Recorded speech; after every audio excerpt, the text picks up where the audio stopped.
मंगी चोर और सियानी बुढ़िया। एक छोटे से गांव में एक बूढ़ी दादी रहती थी। उनका नाम गोमती था।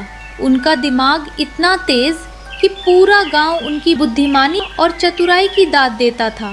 वह अकेली बहुत बड़े घर में रहती थी।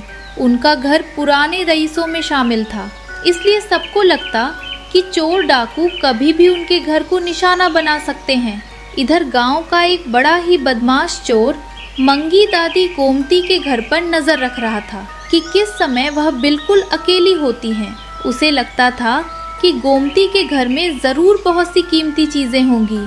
एक रात उसने उनके घर में चोरी करने का फैसला किया। गांव का एक सीधा साधा बच्चा मोती, जो गोमती को अपनी दादी की तरह मानता था, अक्सर उनके घर आता रहता और काफी देर तक बातें करता। एक रात मंगी धीरे धीरे खिड़की से अंदर घुसा, लेकिन जैसे ही अंदर कदम रखा उसके पैरों में कुछ चिपचिपाहट सी हुई। आवाज हुई चर चर। गोमती तुरंत आवाज से जगी और उठ बैठी। कौन है रे, भूत या चोर? मंगी बहुत डर गया।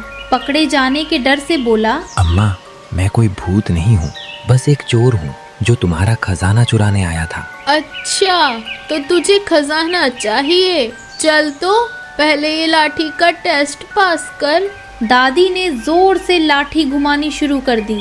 मंगी चोर इधर उधर भागने लगा, पर हर कदम पर चावल का आटा और हल्दी फैली होने के कारण वह फिसले जा रहा था। दादी की आवाज सुनकर पड़ोस से मोती भी दादी के घर आ गया। दादी, ये कौन? ये चोर है क्या दादी? अरे ये चोर नहीं है, मेरा नया झाड़ू पोछे वाला है। देख कितनी अच्छी तरह घर साफ कर रहा है। मोती खिलखिलाकर हंसने लगा। मंगी शर्म के मारे जमीन में गिर गया। जब मोती ने बाहर आंगन में देखा तो उसे एक बोरी मिली। बोरी में सोने चांदी के जेवर और कुछ बर्तन थे जो उसने पहले चुराए हुए थे।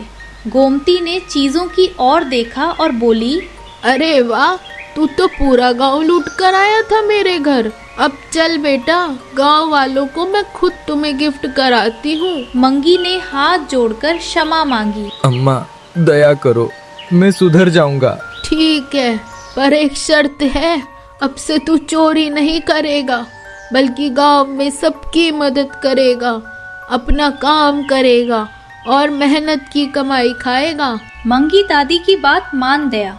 दादी गोमती ने गांव वालों की चुराई गई सभी चीजें उन्हें वापस कर दी।